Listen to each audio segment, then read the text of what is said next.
Assalamualaikum warahmatullahi wabarakatuh. Saya Anissa Wardatul Janah, NIM 1930 105004, jurusan Tadris Matematika kelas 5A. Di sini saya akan menjelaskan tentang metode Vogel pada mata kuliah pengantar operasi riset. Metode Vogel merupakan metode yang lebih mudah dan lebih cepat dalam mengalokasikan sumber daya dari beberapa sumber ke sumber tujuannya. Metode Vogel atau dikenal dengan metode Vogel Approximation Method merupakan metode untuk mencari biaya minimum pada persoalan transformasi. Kemudian langkah-langkah dalam mencari nilai maksimum dan minimum pada metode Vogel. Yang pertama itu kita hitung penalti setiap baris dan kolom.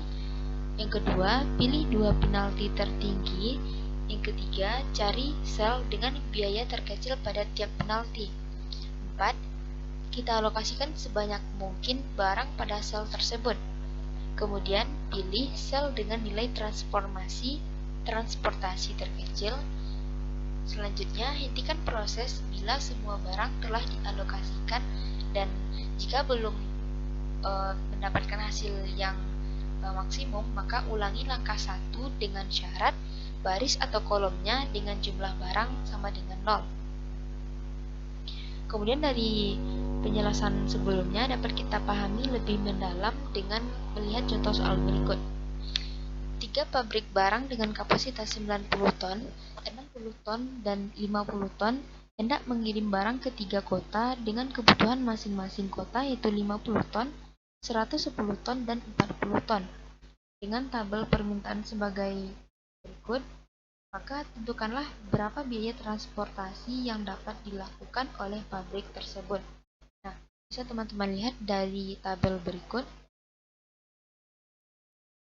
Kemudian dari tabel ini, maka penyelesaiannya itu berdasarkan langkah-langkah mencari nilai maksimum minimum pada metode Vogel. Yang pertama, kita hitung selisih 2 sel dengan biaya terkecil pada tiap baris dan kolomnya.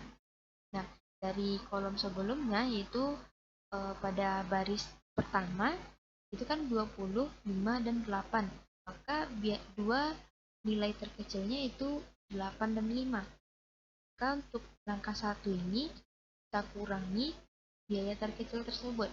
Itu 8 dikurangi 5 dengan selisihnya 3.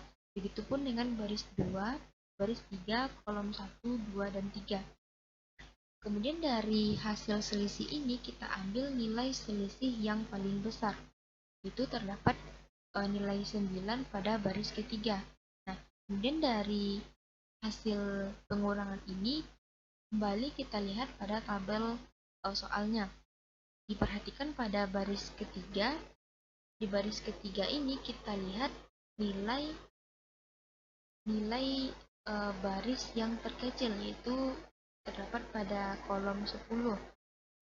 Nah, pada kolom 10 ini kita input barang semaksimal mungkin, yaitu dengan jumlah 50. Nah, untuk memasukkan barang ini kita sesuaikan dengan berapa permintaan dan berapa persediaan yang telah disediakan oleh pabrik tersebut.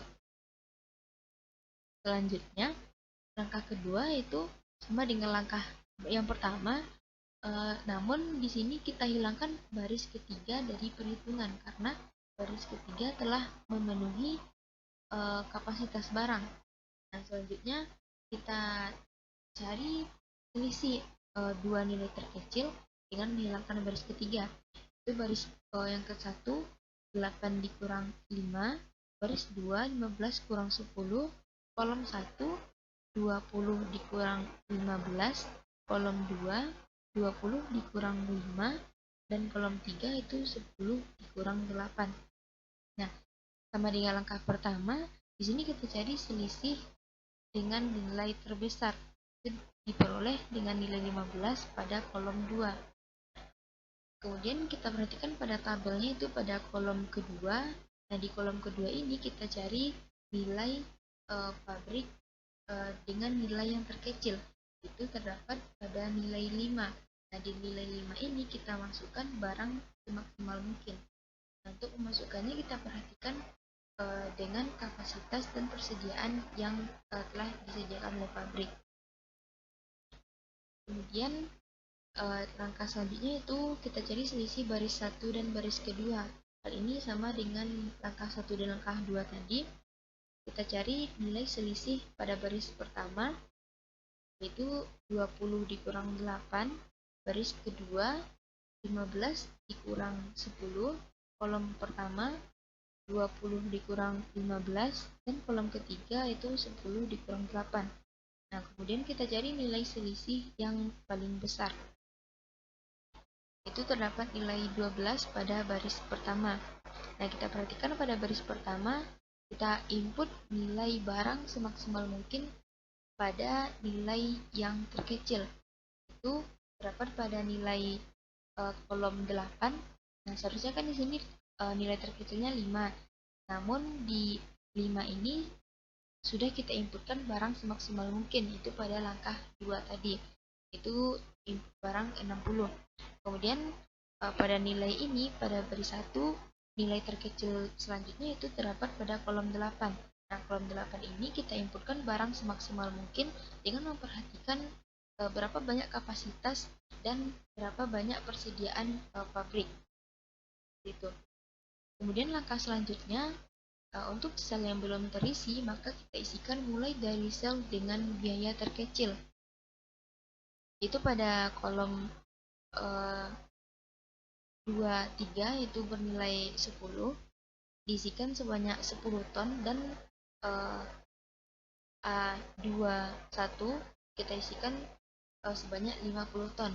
Nah, ini untuk pengisian ini kita sesuaikan dengan berapa persediaan dan permintaan pada pabrik tersebut. Karena pada sebelumnya kita sudah menginputkan barang semaksimal mungkin. Nah, jadi untuk selanjutnya kita hanya menyesuaikan dengan mencapai jumlah persediaan dan permintaan yang telah disediakan. Nah, langkah selanjutnya untuk menentukan hasilnya, berapa biaya total yang didapatkan, berapa biaya minimum dan maksimum yang didapatkan, maka kita kalkulasikan dengan mengkalikan jumlah barang maksimum dengan angka-angka pada kolom tersebut, yaitu 60 dikali 5 ditambah 30 dikali 8 ditambah 15 dikali 50 ditambah 10 dikali 10 dan ditambah 50 dikali 10. Nah, teman-teman bisa memperhatikan angka-angka yang saya beri warna kuning tersebut. Nah, angka-angka tersebut yang kita kalikan pada angka kolomnya, sehingga hasilnya itu kita dapatkan 1890. Nah, dengan metode ini kita akan mendapatkan nilai maksimum dengan lebih mudah. Untuk menambah pemahaman teman-teman lagi, maka saya berikan soal latihan. Silakan teman-teman cobakan agar lebih mudah memahami bagaimana penggunaan metode Vogel ini. Sekian dari saya. Terima kasih. Assalamualaikum warahmatullahi wabarakatuh.